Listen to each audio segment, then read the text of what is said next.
ආයිබෝවන්. අදත් ඔබට සාදරයෙන් පිළිගන්නවා travel shape YouTube channel එකට. ඔන්න අදත් මම රෙසිපි එකක් අරන් ආවා. ඒ තමයි මේ පොලොස් වලින් අපි මැල්ලුමක් හදන විදිය. මොකද විශේෂයෙන් මේ පිටරට ඉන්න අයට මේ පොලොස් ටින් තමයි ගොඩක් වෙලාට හම්බෙන්නේ. ඉතින් මම අද ඒක හදන්නේ පොලොස් ටින් අරගෙන ඒකෙන් තමයි මේ මැල්ලුම හදන්නේ. අපි බලමු මේ කොහොමද හදන්නේ සහ ඒකට අවශ්‍ය මොනවද මේ අමුද්‍රව්‍ය කියලා. ඉතින් මේ තමයි මම මේ පොලොස් ටින් එකක් අරගෙන දැන් සාමාන්‍යයෙන් ඔයගොල්ලෝ පිටරට ඉන්න අයට සුපර් මාකට් වල තියෙන පොලොස් එක. ඉතින් මේ පොලොස් එක බම් පොඩියට කුඩාවට මේ වගේ කපල මේ කපලා තියෙන්නේ. ඉතින් මේක හරි ලේසියෙන් මේක කරගන්න පුළුවන්. මේ ගොඩක් වෙලාට මේ තම්බල තමයි එන්නේ බොහෝ ඒවා. සමහර ඒවා අමුවේ කෙනවා. මේක නිකන් මේක තම්බවු නිසා තවත් මට ලේසි වුණා මේක කුඩාවට මේක මේ කපා ගන්න. ඊට පස්සේ මට මේකට අවශ්‍ය වෙන මූලික වශයෙන් මේ අමුද්‍රව්‍ය ටික මට මෙතන තියෙනවා ඩෙසිකේට් කොකොනට් එක. ඉතින් ඔයගොල්ලෝ දන්නේ නැති බියලි පොල් එක තමයි පිටරට ගොඩක් අයට හම්බෙන්නේ. ඒක තියෙනවා. නැත්නම් ඉතින් ඔයගොල්ලෝ ෆ්‍රෙෂ් තිබුණත් ෆ්‍රෙෂ් පොල් එක පාවිච්චි කරන්න පුළුවන්. ඊළඟට කහ කුඩු තියෙනවා. අමු පහේක තියෙනවා. ඊළඟ ලුණු තියෙනවා.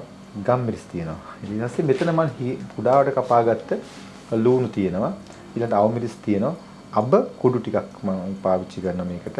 ඊළඟට සුදු ලුණු ඉඟුරු ඊළඟට කුරුඳු පොතු කරපිංච මෙන්න මේ රම්පේ තමයි මම මූලික වශයෙන් අනිත් ඒවාට පාවිච්චි කරන්නේ.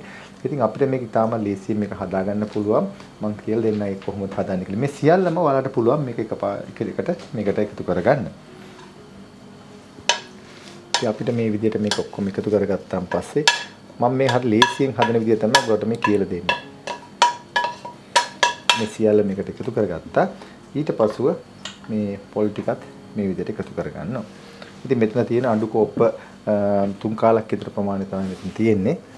ඊළඟට කහ කුඩු ටිකකුත් ගොඩාක් දාන්නත් එපා මේකට. බොහොම ප්‍රමාණයක් අපිට අවශ්‍ය වෙන්නේ.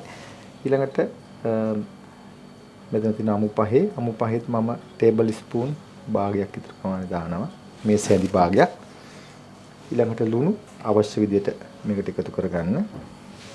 ඊළඟට ගම්මිරිස් මේ කැට තියෙන ගම්මිරිස් එක ගන්න කුඩු වලට මේ කුඩු කරලා ගත්තා නම් තමත් වඩා හොඳයි. ඊට පසුව මේකට අපි මෙතන තියෙන ග්‍රෑම් 500කට පොඩ්ඩක් වැඩියෙන් ප්‍රමාණයක් තමයි මෙතන මේ පොලොස් තියෙන්නේ. ඉතින් ඒකට අවශ්‍ය ප්‍රමාණය තමයි මම මේක එකතු කරගත්තේ. ඊට පසුව අපිට තියෙන්නේ මේක හොඳින් කලවම් කරගන්න ඕනේ මේ විදිහට.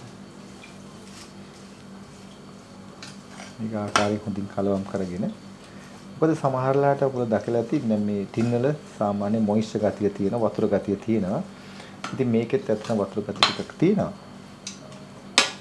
මේ ඊට පස්සෙ අපි මේක දැන් ලිපේ තියන්න කලින් අපිට පුළුවන් වතුර බොහොම ස්වල්පයක් මේකට එකතු කරගන්න. ඒ එකතු කර ගැනීමෙන් එකතු වෙන්නේ ටිකක් වෙලා අපිට මේක මේ ලිපේ මේක ටිකක් තම්බි හැම මේ මම දාපු අමුද්‍රව්‍යත් එක්ක පොඩි වෙලාවක් මේක තම්බ ගන්න ඕන. ඉතින් මම මේක දැන් ලිප උඩින් මේ විදිහට තියා ගන්නවා. ඉතින් මේකෙදි මම මේ වතුර පොඩ්ඩක් මම දැන් මේකට එකතු කරලා තියෙන්නේ වතුර ස්වල්පයක්. දාලා දැන් මම මේක සාමාන්‍ය මීඩියම් හීට් එකේ මේක තැම්බෙන්න හරනවා මේක වහලා. ඉතින් හරි සුවඳකුත් එනවා මම පොඩ්ඩක් අරලා බලන්නම්. ඉතින් මේක ස්ටීම් එකක් වෙනවා. ඇත්තට මේක වතුර දානවා කියන්නේ වතුර බොහොම පොඩ්ඩයි දාන්නේ. ඒ කියන්නේ ටේබල් ස්පූන් 4-5ක් මේස හැන්දි 4-5ක් වගේ දාලා තමයි මේක කරන්නේ. මේ වගේ ගොඩක් ඇලෙනවා නම් මේක තව පොඩ්ඩක් මේක හොඳට තැම්බිලා මදි වගේ දැනෙනවා නම් ඔයාලට පුළුවන් තව ඉතර යාන්තම් පොඩ්ඩක් දාන්න. මේ එහෙම වුණාම තමයි මේකත් තෙත ගතියක් පොඩි තෙත ගතියක් තියෙන්න ඕනේ මේකේ. මේ පොලොස් මැල්ලුවේ නැත්තම් ගොඩක් ඩ්‍රයි වෙනවා. ඒක නිසා මේක මේක දැන් ගින්දර බොහොම අඩු කරලා මම තියෙන්නේ.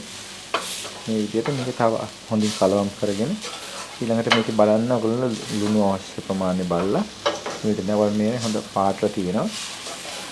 මේක මම තව පොඩි වෙලාවක් මේක තියලා තමයි මම ලිපින් බාගන්නේ. මම තව පොඩි වෙලාවකින් මේකලා මම ඔයාලට මේක පෙන්නන්නම් බාලන්න. දැන් ඊළඟට බලමු දැන් මේක මම වතුර චාන්ත පොඩ්ඩක් මම මේකට එකතු කරා. දැන් ඔයාලට පේනවා ඇති මෙන්න මේ විදිහට යාන්ත තෙතමනේ ගතිය මේක තියෙන්න ඕන. නැත්නම් ගොඩක් ඩ්‍රයි වුණොත් කන්න බෑ.